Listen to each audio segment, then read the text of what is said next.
एक प्रेमी अपनी प्रेमिका से जान से भी ज़्यादा प्रेम करता है, मोहब्बत करता है, अपने पिता के घर को भी छोड़ देता है, लेकिन वही प्रेमी उसी प्रेमिका की जान कैसे ले सकता है। आइए इस स्टोरी में हम जानेंगे कि किस तरह से एक प्रेमिका का प्रेमी ही कातिल बन जाता है। दोस्तों नमस्कार, मैं विपिन मिश्रा एक नई स्टोरी के साथ, सच्ची स्टोरी जो कि उत्तर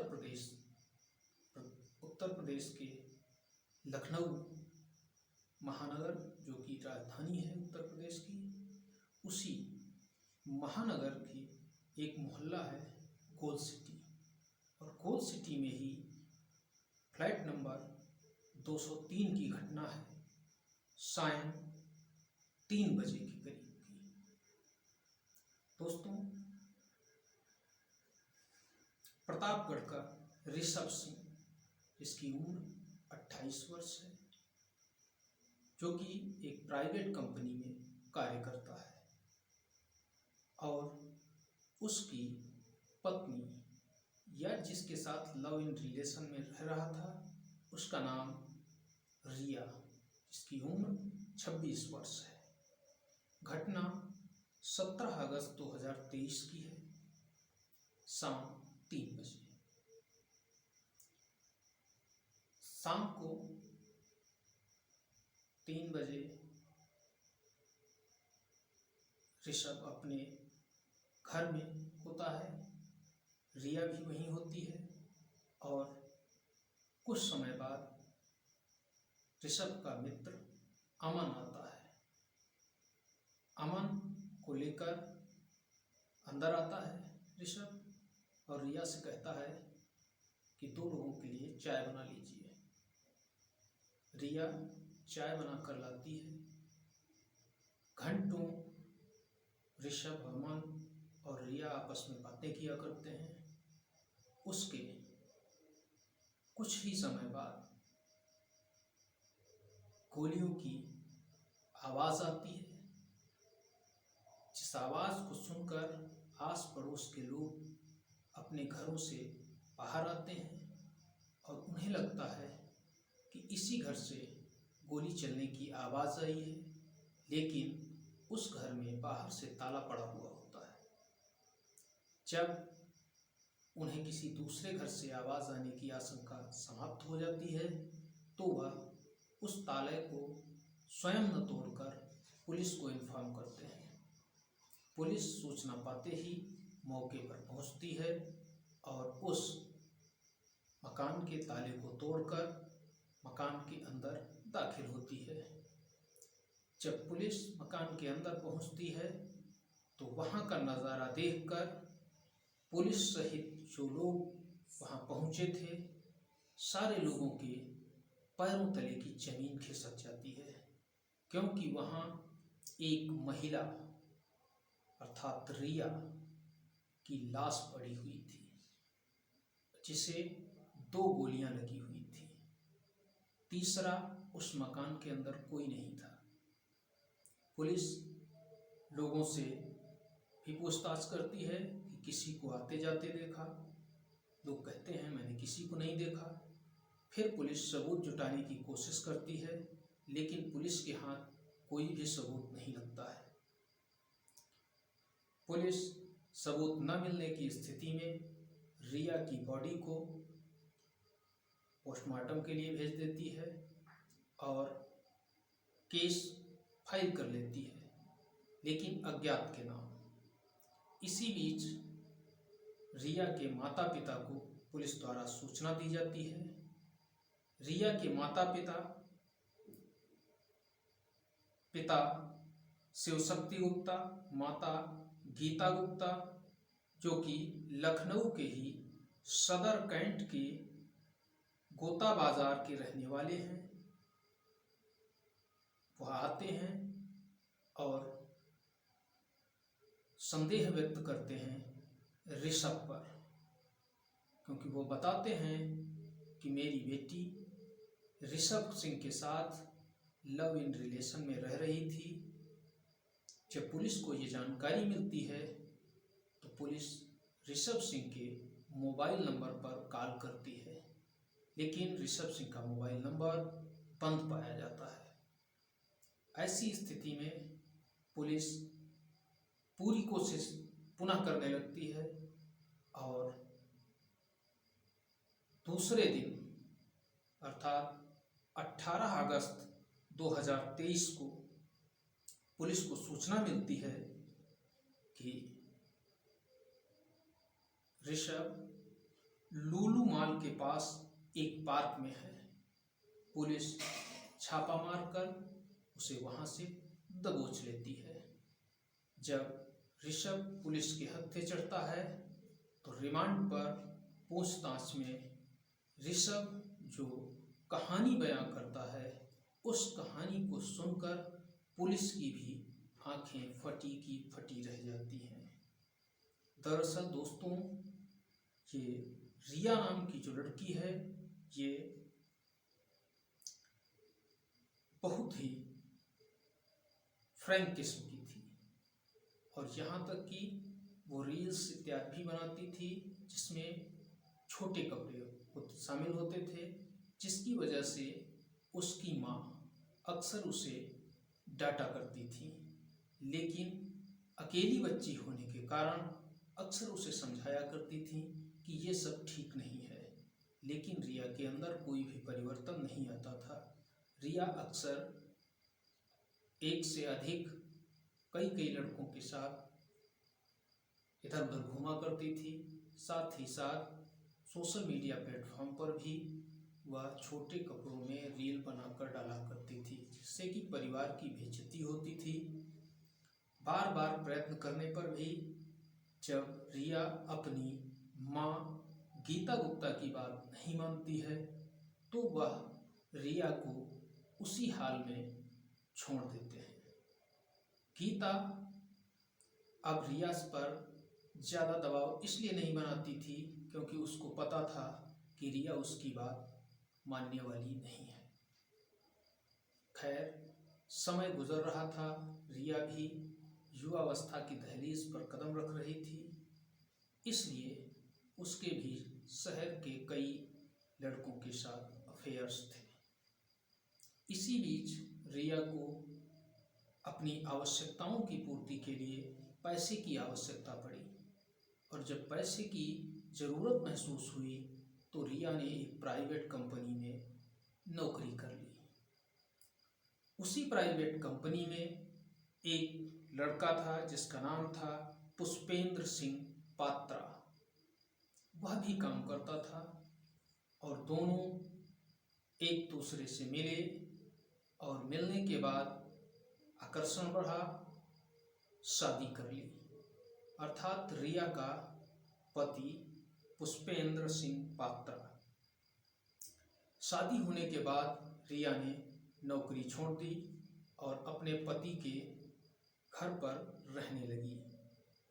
उसके कुछ समय बाद पुष्पेंद्र को जब उसकी रील्स और आदतों के बारे में पता चला तो पुष्पेंद्र ने उसे समझाना शुरू किया। महीने 2 महीने ऐसे ही गुजर गए, लेकिन रिया पर इसका कोई असर नहीं हो रहा था। ऐसी स्थिति में पुष्पेंद्र के माता पिता भी रिया की इन हरकतों को जान गए तो उन्होंने भी बहू से अच्छे आचरण की अपील की। लेकिन बहू के द्वारा जब कोई भी बात नहीं सुनी गई तो उन्होंने भी कहा कि पुष्पेंद्र, तुमने ही शादी की थी, अब तुम ही निपटिए। पुष्पेंद्र लगातार रिया से कहता रहता था, हालांकि इतना ज़्यादा फोर्स नहीं करता था जिससे कि रिया को कोई बहुत ज़्यादा चोट पहुँचे। 1 वर्ष गुजरा, उसके बाद रिया को एक बेटी हुई। बेटी होने के बाद भी रिया के व्यवहार में कोई परिवर्तन नहीं आया। रिया अक्सर रील्स इत्यादि बनाया करती थी और साथ ही साथ कई लड़कों के साथ उसका उठना बैठना था। वह अक्सर क्लबों में भी जाया करती थी, जिसकी वजह से परिवार के अन्य सदस्यों सहित पुष्पेंद्र को गहरा धक्का लगता था।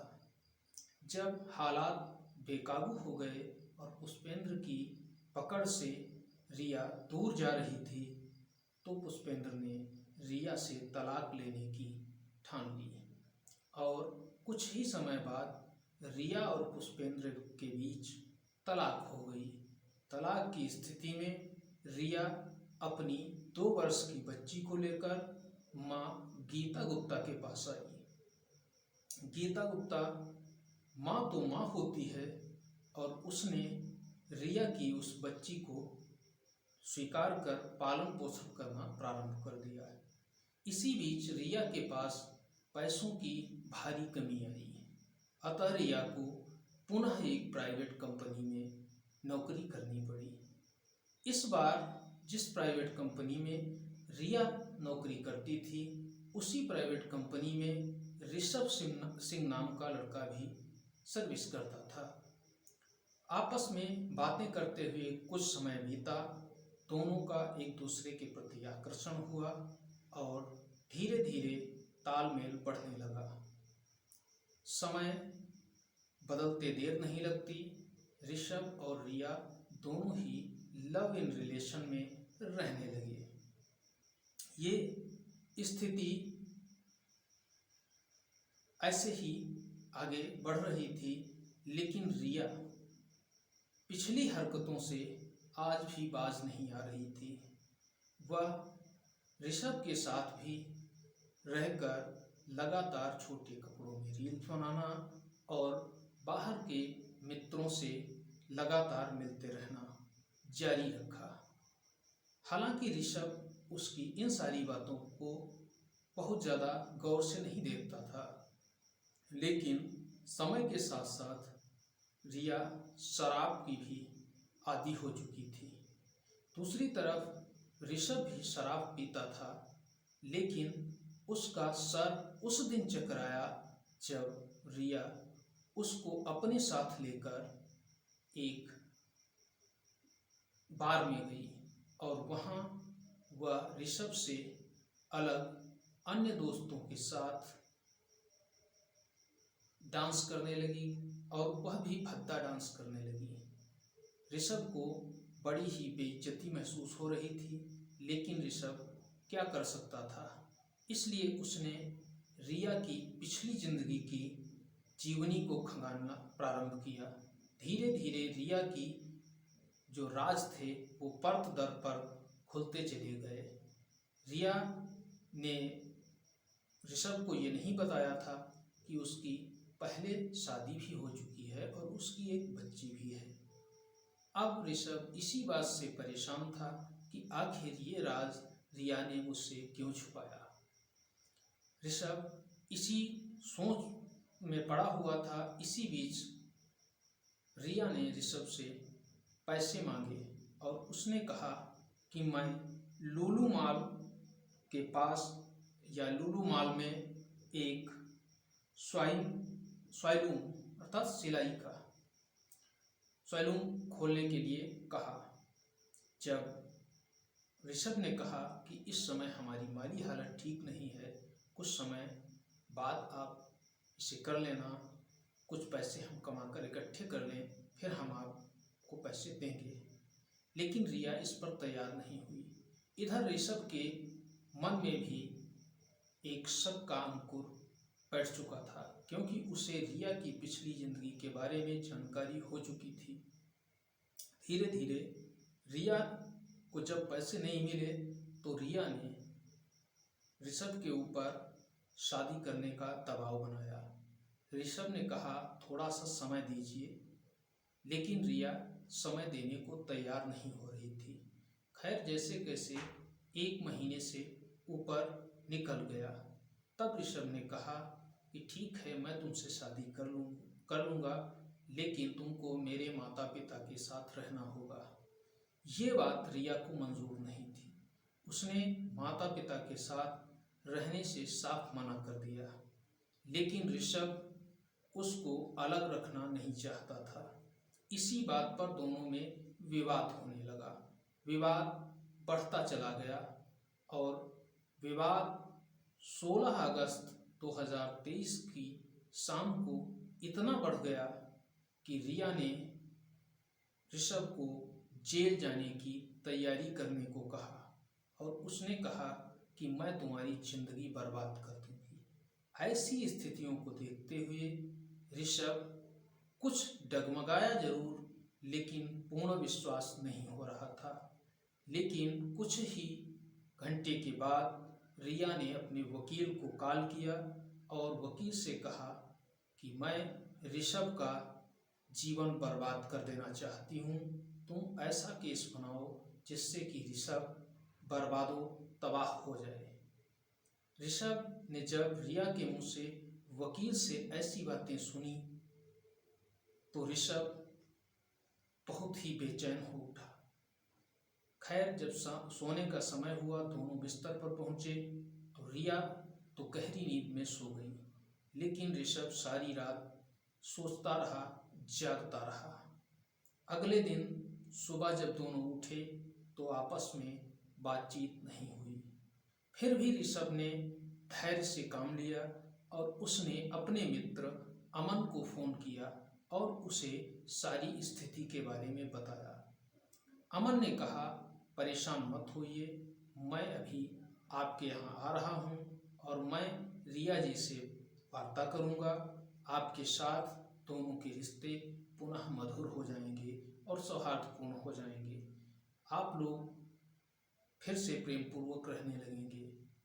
इसी विषय पर बात करने के लिए अमन 17 अगस्त 2023 को 3 बजे रिया और ऋषभ के आवास पर पहुंचा था। रिया ऋषभ के कहने पर चाय लेकर आई। अमन, ऋषभ और रिया ने चाय पी। चाय पीते हुए लगातार बातें हो रही थी और उन बातों में ऋषभ और रिया के बीच जो खटास थी, अमन ने उसको दूर करने की पूरी कोशिश की और 2 घंटे के बाद ऐसा प्रतीत भी होने लगा कि शायद दोनों में सुलह हो चुकी है। ऐसी स्थिति को देखकर अमन दोनों को आवास पर छोड़कर वापस अपने घर चला गया। लेकिन अमन के जाने के बाद रिया ने ऋषभ पर टंटिंग की और कहा कि ये बात हमारे और तुम्हारे बीच की थी, तुमने इसमें अमन को क्यों डाला। आपस में थोड़ी बहुत कहासुनी हुई, लेकिन रिया चिढ़ती चली जा रही थी। अमन जा चुका था, लेकिन ऋषभ को ये बर्दाश्त नहीं हो पा रहा था, क्योंकि ऋषभ रिया की काली करतूतों के बारे में जान चुका था। ऐसी स्थिति में ऋषभ ने मजबूर होकर अपने पीछे से एक असलहा निकाला और रिया पर 2 राउंड फायर कर दी। एक गोली रिया के सीने पर लगी, जबकि दूसरी ने उसके मस्तक को पार कर दिया। रिया ने अंतिम सांस ली। ऋषभ ने रिया को छोड़कर फ्लैट से बाहर निकला और बाहर निकलकर उसने बाहर से ताला लगा दिया। ताला लगाने के बाद वह दबे पांव निकल गया। इधर गोली की आवाज़ सुनकर लोग एकत्रित हुए और उन्होंने पुलिस को इन्फॉर्म की। ऐसी घटना जब लोगों के सामने आई तो लोग हक्के बक्के रह गए। दोस्तों, पुलिस ने केस फाइल कर ऋषभ को मुख्य आरोपी बनाते हुए जेल भेज दिया।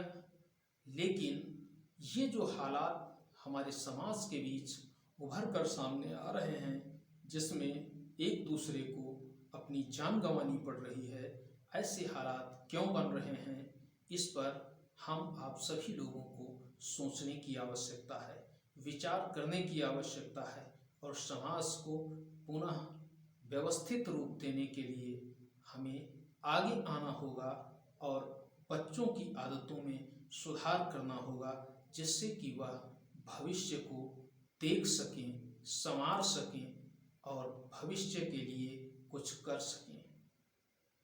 धन्यवाद। जय हिंद, जय भारत।